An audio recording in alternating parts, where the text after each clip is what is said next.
Hey everyone, and welcome back to the channel. Today we're taking a trip down memory lane to explore a legendary console, the Nintendo 64. This system wasn't just innovative, it was a game changer. Join me as we revisit the 15 absolute best games the N64 had to offer and relive the magic of some of the greatest titles in video game history.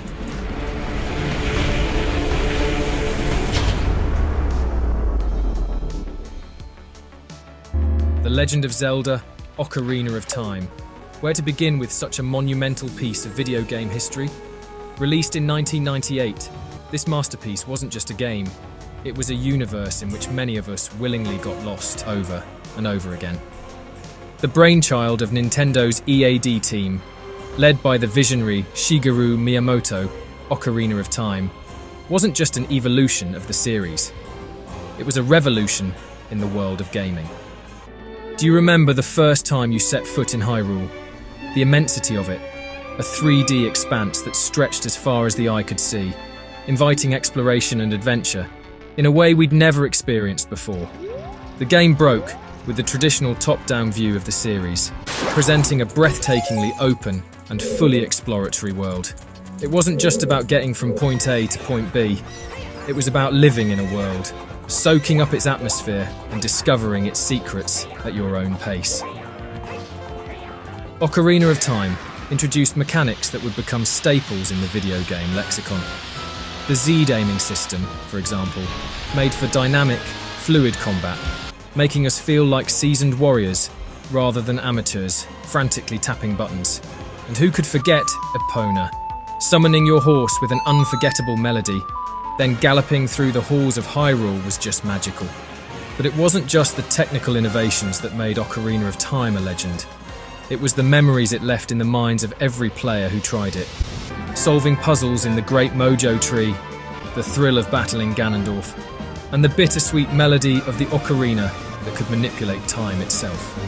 Today, the legacy of Ocarina of Time is evident in every open-world adventure that seeks to immerse and enchant. For many, Ocarina of Time remains the best game of the Nintendo 64. Perhaps one of the best games of all time, if not the best. The very mention of Super Mario 64 transports us back to the mid-90s, a time when the video game landscape was about to undergo a monumental change. Released in 1996 as one of the console's launch games, Super Mario 64 reinvented platform games. Imagine the transition from the flat 2D side-scrolling worlds of previous Mario games to the vast 3D open world of Super Mario 64. It was nothing short of revolutionary. Players were no longer confined to moving from left to right, but could explore complex worlds in all directions. The innovation of Super Mario 64 was not just in the move to 3D, but also in the control of our favourite plumber. Mario could walk, run, jump, crouch, and even tiptoe, with movements that felt fluid and natural.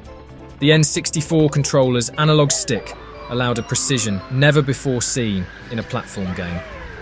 This game taught a generation of gamers that controlling a character in 3D space could be intuitive.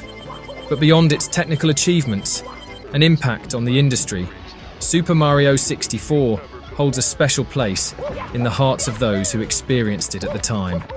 The exhilaration of executing a perfect triple jump to reach a previously inaccessible area, the satisfaction of collecting every last star, and the wonder of discovering a new secret passage are moments etched in players' memories. Super Mario 64 was more than just a game. It was a shared journey into unknown territory. Prior to the release of GoldenEye 007 in 1997, the FPS genre was mainly the preserve of PCs. Consoles had their successes, but nothing approaching the depth and complexity of PC games. Following that, GoldenEye 007 emerged, featuring a script inspired by the 1995 James Bond film GoldenEye, meticulously designed levels, and a groundbreaking multiplayer mode. He created a cinematic experience that followed the plot of the film while allowing players to explore beyond its boundaries. The levels weren't just about shooting everything that moved. They required strategy, stealth, and careful planning. GoldenEye 007's legacy is monumental. It proved that FPS games could thrive on a console, influencing countless successors like Halo and Call of Duty. It introduced mechanics such as precision aiming and context-sensitive missions that would become staples of the genre. GoldenEye 007 is probably one of the best games adapted from the cinema, but it's also one of the best games on the Nintendo 64. Released in 2000, The Legend of Zelda, Majora's Mask had the daunting task of being the long-awaited successor to Ocarina of Time. But rather than simply following in the footsteps of its predecessor, Majora's Mask blazed its own dark and distinctive trail, offering an experience unparalleled in the Zelda series, set in the mysterious and doomed world of Termina. Majora's Mask introduced a revolutionary time loop mechanic. You had 3 days in the game, equivalent to around 54 minutes in real time, to stop the moon from crashing into the world. This time, mechanism influenced everything from puzzles and quests to NPC behavior. The constant pressure to manage time added an intensity and urgency rarely seen in adventure games. What made Majora's Mask so special was its tone. Darker, more surreal, and laden with themes of grief, loss, and the passage of time. Themes rarely explored in video games at the time. The game's ability to juggle these themes with the traditional Zelda formula of exploration, puzzle solving, and combat was nothing short of masterful. The mask system was another innovation, allowing Link to transform into different beings, each with unique skills. This not only added depth to the gameplay, but also to the narrative, with each transformation linked to the poignant story of a character affected by the impending disaster. Majora's Mask has been celebrated for its bold storytelling, innovative mechanics, and emotional depth. Personally, I prefer Ocarina of Time, but Majora's Mask deserves its place in the top games on Nintendo 64. Nintendo has succeeded in reinventing a masterpiece. As a fan of fighting games, I've always found the Nintendo 64 to be sorely lacking in the genre. But when Super Smash Bros. Arrived in 1999, it was as if Nintendo's creative team had heard me. And they really let loose. Here was a game that took Nintendo's beloved pantheon of characters and threw them into an arena to fight each other. The concept was daring. Mario punching Link, Pikachu electrocuting Donkey Kong. It was as if all the rules of the universe had been thrown out of the window, and what replaced them was pure, unfiltered fun. The genius of the game lay in its simplicity. Unlike a traditional Neo Geo fighting game that relied on complex button combinations and precise timing, Super Smash Bros. Was accessible to anyone with a controller in hand. The controls were simple, but mastering the game in depth required a fair amount of practice. A very good job by Nintendo, who were able to offer the title to a fun-seeking audience, while still appealing to a more technical audience. But it wasn't just the gameplay that made Super Smash Bros. A hit. It was above all its multiplayer mode that provided hours of fun that I think only Nintendo has the secret to. The legacy of the series continues to thrive, with each iteration adding more characters, stages and modes, but retaining the central joy and chaos that made the original so beloved. Super Smash Bros. Is a must-have experience on Nintendo 64.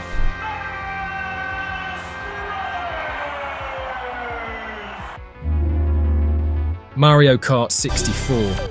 The thrill of the race, the agony of a well-placed banana peel, and the sweet satisfaction of crossing the finish line first. Mario Kart 64 was a rite of passage for Nintendo 64 owners when it skidded onto the scene in 1996. Following on from its SNES predecessor, Super Mario Kart, this sequel took the chaotic fun of kart racing and supercharged it with the power of the N64, delivering a multiplayer experience that was unrivaled at the time.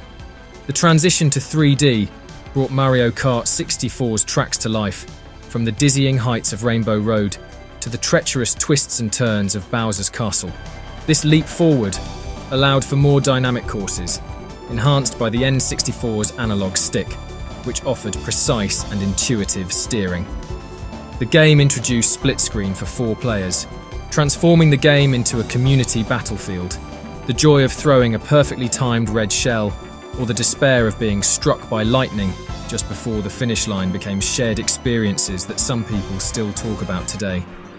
Mario Kart 64 offered a level of accessibility that made it as enjoyable for casual players as it was challenging for seasoned racers. Mario Kart 64 paved the way for the series that continues to delight the Switch to this day. If, like me, you were lucky enough to play this legendary Nintendo 64 title, you'll still be laughing your head off in battle mode. Super Mario 64 may have revolutionized platform games, but Banjo-Kazooie, released in 1998, took them to new heights. Rareware, the studio behind many of the best N64 games, won the hearts of Nintendo 64 gamers in the late 90s. What set Banjo-Kazooie apart wasn't just its lush, detailed environments, or its intoxicating, real-time changing soundtrack. Each character, no matter how small, had a unique voice that brought the game to life in a way that was rare at the time. The game's witty, cheeky, and endlessly entertaining humor made for a story that was as captivating to follow as it was fun to play. Graphically, Banjo-Kazooie is a marvel, more beautiful and more alive than Super Mario 64. Rareware pushed the N64 to its limits and proved that a third-party publisher could do better than Nintendo. The gameplay in Banjo-Kazooie is flawless, as you control the 2 sidekicks, taking advantage of each player's unique abilities to progress through the levels. Banjo-Kazooie has set the bar very high when it comes to character-driven storytelling, coherent world-building, and engaging gameplay. Banjo-Kazooie is undoubtedly a 3D platform masterpiece that marked its era. Its richness, humour, and ingenious gameplay make it a must-have for any video game fan. Banjo-Kazooie is the best platform game on the N64. No more, no less. Star Fox 64, what a kicker. Released in 1997, this game was not a simple sequel, but a veritable revolution that propelled Fox McCloud and his team into the 3rd dimension. Star Fox 64 puts you in command of the R-Wing, a futuristic spaceship, fighting a horde of alien enemies, all in polygonal 3D, with fully dubbed characters. It may seem trivial today, but at the time, it was a real innovation in video games. What made Star Fox 64 unique was its branching system. Your choices and performance during missions influenced the course of your adventure, taking you to different levels and changing the endgame. It was an innovative concept that encouraged replayability and discovery. Star Fox 64 also came with the Rumble Pack, a revolutionary accessory that would change our joysticks forever by adding force feedback to the N64. Every shot, every explosion felt like never before. Star Fox 64 left an indelible mark. Remember the cult phrases, such as Pepe's "do a barrel roll," the memories. Even today, Star Fox 64 retains its charm and magic. It hasn't aged a day and continues to fascinate. Star Fox 64 is a must-have game for the Nintendo 64. Paper Mario, released in 2000, filled a gap sorely lacking on the Nintendo 64, an RPG. This title offered a charming 2D aesthetic and made a resolute departure from the traditional Mario formula. Following on from the more traditional Super Mario RPG on the SNES, Paper Mario managed to carve out a niche of its own. It offered a new approach to role-playing, with a turn-based combat system that was both accessible and deep, requiring strategy and timing beyond the simple press of a button. The addition of action controls during combat, allowing players to inflict extra damage or defend themselves more effectively by pressing buttons at the right moment, added a layer of engagement uncommon in RPGs of the time. As well as its innovative gameplay, Paper Mario was also notable for its compelling story. Admittedly, not on the level of a Final Fantasy, but still worthy of note for a Mario. The background remains familiar, with Mario having to save Peach from Bowser. But the way the story unfolded, through a series of chapters each with its own unique mini-narrator and characters, was new and exciting. The game was full of humour, emotion, and a sense of adventure. The paper theme was more than just a visual effect. It was cleverly integrated into the gameplay. For example, Mario could step aside to pass through the cracks. This underlined the importance of the paper concept, far beyond the graphics. Paper Mario is much more than just an RPG. It's a unique and unforgettable adventure that invites you to explore a charming and colourful world, experience thrilling battles, and bond with endearing characters.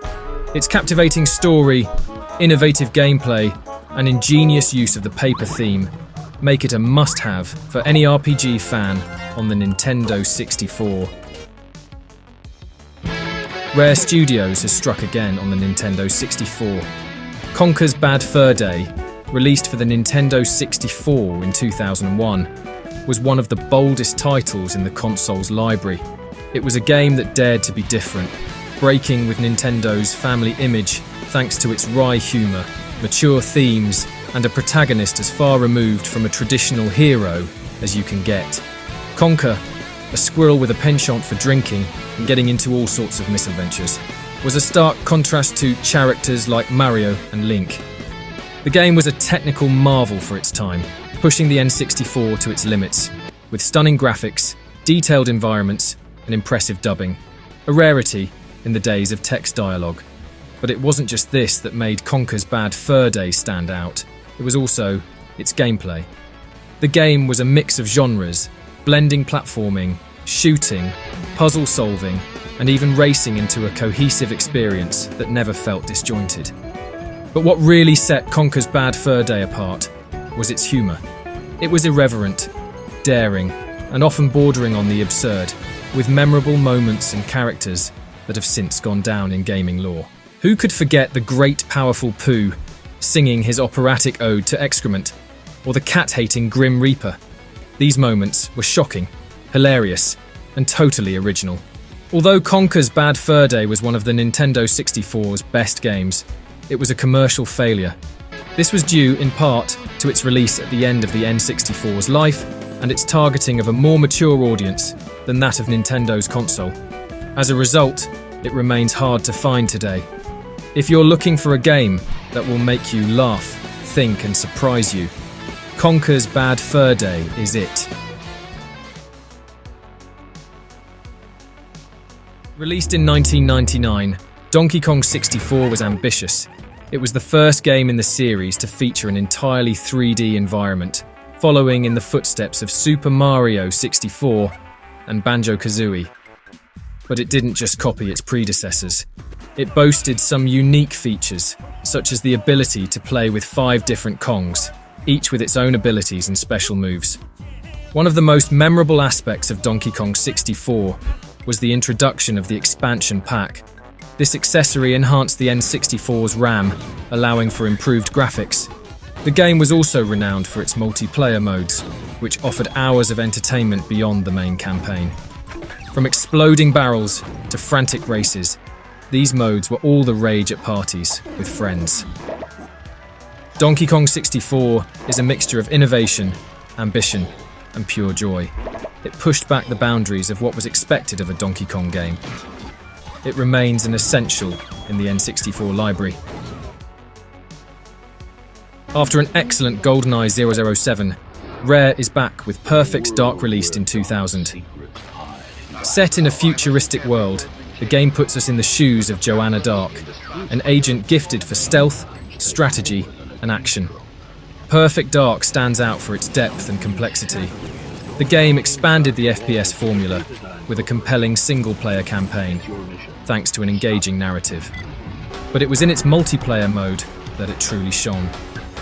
Perfect Dark took the beloved foundations of GoldenEye 007 and enhanced them with new modes, customizable options, and the revolutionary addition of AI-controlled robots, allowing for a robust multiplayer experience, even in single-player. Technically, Perfect Dark was a marvel for its time, pushing the N64 to its limits. It required the expansion pack for improved graphics and smoother gameplay. Rare let loose with Perfect Dark. They didn't just deliver a sequel to GoldenEye 007, but a bold FPS that influenced countless shooters to follow.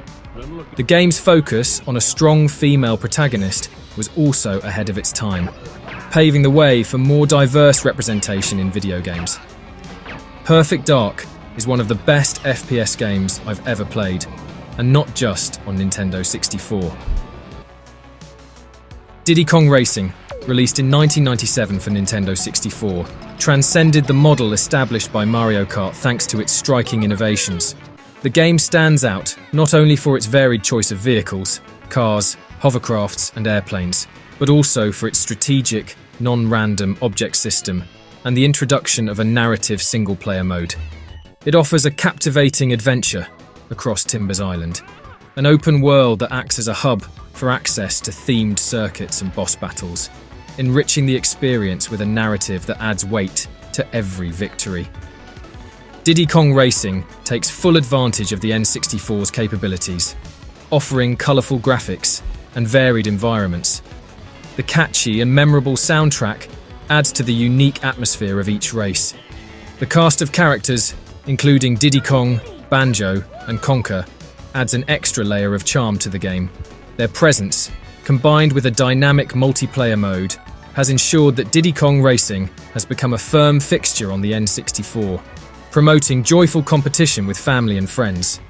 Although clearly inspired by Mario Kart 64, Diddy Kong Racing made its mark with these distinctive elements, demonstrating Rare's ability to innovate and enrich the genre.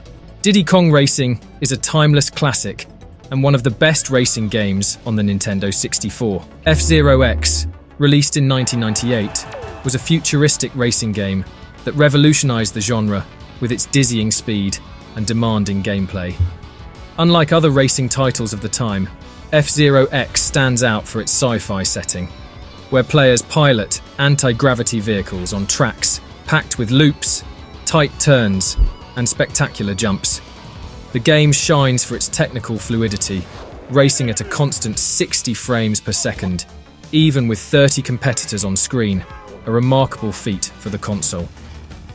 One of the major innovations of F-Zero X is its death race mode and the boost system, which allows players to sacrifice part of their energy to accelerate, adding a strategic layer to the competition. The F-Zero X soundtrack, with its energetic rock compositions, perfectly complements the futuristic atmosphere and frenetic speed of the game. F-Zero X features a cast of unique characters and vehicles, each with their own unique characteristics. Its critical reception was largely positive, praising its speed, playability, and technicality, making F-Zero X a cult classic and one of the most influential racing games on the Nintendo 64. Wave Race 64, released in 1996, made a lasting impression with its exhilarating jet ski races. The game stood out for its breathtaking graphics, particularly its realistic rendering of the water, which, combined with sunsets on heavenly beaches, was an invitation to travel. The physics of the water, influenced by dynamic weather, added a whole new depth to the gameplay, making each race unique. Although Wave Race 64's lifespan may seem short, it remains a must-have for the Nintendo 64 and a benchmark in the field of water sports simulations. Its varied game modes, including time trial challenges and championships, as well as its multiplayer, have contributed to its classic status. Despite the years, Wave Race 64 remains indispensable in the Nintendo 64 catalogue. The absolute and there you best have it, folks. Of the Nintendo 64 of the Nintendo this console 64 was legendary. This console, Seriously, was legendary. the N64 Seriously, didn't just the have N64 great games. didn't It just had have games that great literally games. changed It had the games world that of gaming. literally changed the Ocarina world of of Time's gaming. open world. Ocarina of Time's GoldenEye's open world. multiplayer. These weren't GoldenEye's just multiplayer. features. They shaped These weren't how just we think features. about adventures. They shaped how and we playing think with about friends. adventures. and Today's playing best with friends. games, the massive Today's open best worlds games, and the competitive massive online open shooters, worlds and competitive online shooters. Nintendo 64. They owe a lot to the Nintendo 64. It's crazy to think that all this came from that It's crazy to iconic think grey that all this console. came from that So, iconic grey here's a console. huge thank you So, to the Nintendo here's a huge 64. thank you to the You Nintendo helped shape 64. the kind of games we love today. You helped shape the kind And of that's games we something love special. today. and that's something special.